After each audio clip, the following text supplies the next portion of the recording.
भारतीय reserve bank के governor Shaktikanta Das का कार्यकाल अगले महीने खत्म हो रहा है। उर्जित पटेल के अचानक इस्तीफा देने के बाद उन्होंने 6 साल पहले ये जिम्मेदारी संभाली थी।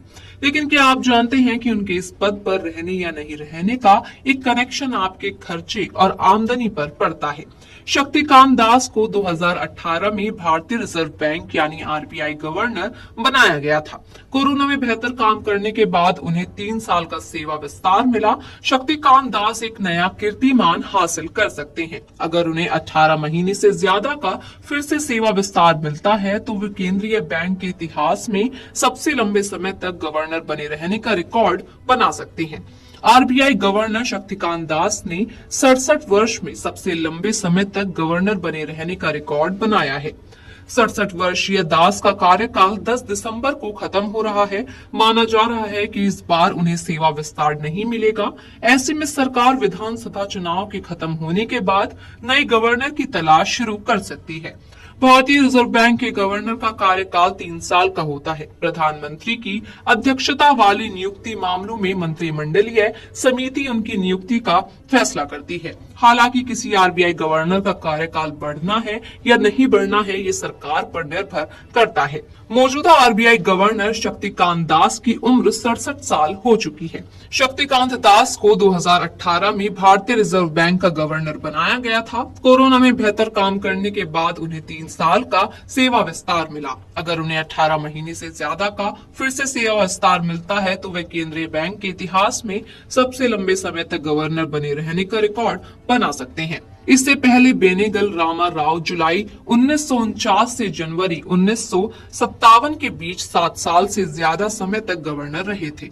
आरबीआई की मौद्रिक नीति समिति यानी एमपीसी की बैठक 4 से 6 दिसंबर के बीच होगी। दास ने केंद्रीय मंत्री पीयूष गोयल के दरों में कटौती पर पिछले दिनों कहा कि वे इसका दिसंबर में जवाब देंगे। ऐसे में माना जा रहा है कि जाते जाते दास एक बार दरों में कटौती कर सकते हैं। हालांकि फैसला एमपीसी को करना होगा। शक्तिकांत दास के कार्यकाल में कैसा रहा विदेशी मुद्रा भंडार, आइए आपको बताते हैं। दास के कार्यकाल में देश का विदेशी मुद्रा भंडार 700 अरब डॉलर के रिकॉर्ड स्तर पर रहा, जो दुनिया में चौथे स्थान पर था। विदेशी मुद्रा भंडार में दिसंबर 2018 में 311 अरब डॉलर की वृद्धि हुई, जब भारतीय रिजर्व बैंक के गवर्नर शक्तिकांत दास का कार्यकाल शुरू हुआ था। ये किसी भी गवर्नर के तहत अब तक की सबसे बड़ी विदेशी मुद्रा उछाल का प्रतिनिधित्व करता है। आरबीआई के नवीनतम आंकड़ों के अनुसार भारत का वैश्विक स्तर पर चौथा सबसे बड़ा विदेशी मुद्रा भंडार 704.8 अरब डॉलर है, जो केवल चीन, जापान और स्विट्जरलैंड से पीछे है।